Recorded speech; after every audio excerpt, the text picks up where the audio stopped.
2009 साली लोकसभा निवडणुकीदरम्यान राष्ट्रवादी काँग्रेस पक्षाचे तत्कालीन उमेदवार वसंत डावखरे यांची एक सीडी कल्याण पूर्वेतील कोळशीवाडी परिसरात आयोजित सभेत दाखवली होती। ही सीडी दाखवल्यानंतर राजकीय वाद सुरू झाले। वसंत डावखरे यांनी या प्रकरणात खटला दाखल केला होता।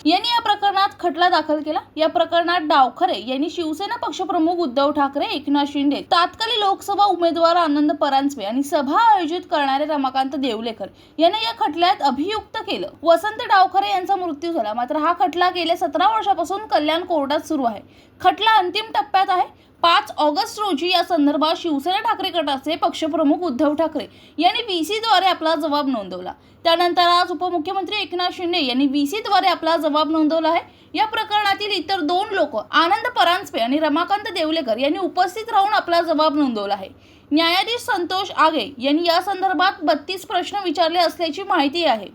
कल्याण कोर्टाचे न्यायाधीश संतोष आगे यांच्या कोर्टात ही सुनावणी पार पडली। आम्ही राजकीय विरोधक असल्याने हा खोटा खटला आमच्या विरोधात दाखल केल्याचे या प्रकरणातील लोकांनी सांगितले आहे। आता या प्रकरणात 24 ऑगस्ट रोजी फायनल युक्तिवाद होणार आहे, त्यानंतर या प्रकरणाचा निकाल लागणार आहे। आज कोर्टामध्ये सांगितल्याप्रमाणे काल उद्धवजी ठाकरे साहेबांचं VC वरती 313 झालं होतं। सेम आज तसंच आनंद परांजपे साहेबांचं VC वरती एकनाथजी शिंदे साहेबांचं आणि देवळेकर साहेबांचा 313 रेकॉर्ड झालेला आहे। आता अंतिम युक्तिवादात आम्ही 24 तारखेला पुन्हा ते मॅटर ठेवलेलं आहे।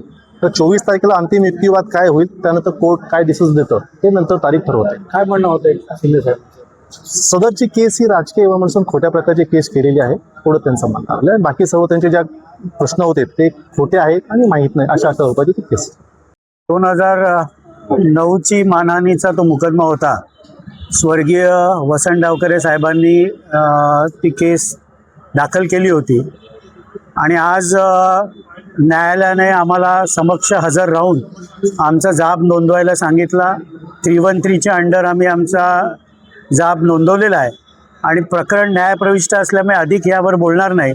पण ज्या वेळेला न्यायालय आम्हाला हजर राहायला सांगेल त्यावेळेला संपूर्ण न्यायालयीन प्रक्रियेला सहकार्य करून न्यायालयासमोर आम्ही हजर राहू। 2009ची ती केस आहे, जवळजवळ आज 17 वर्ष त्या घटनेला झालेली आहेत। आम्ही आमचा साक्ष नोंदवलेला आहे। याच्याहून अधिक कुठली प्रतिक्रिया प्रकरण न्यायप्रविष्ट असल्यामुळे देणं उचित राहणार। राहुल कांबळे, जनशक्ती कल्याण।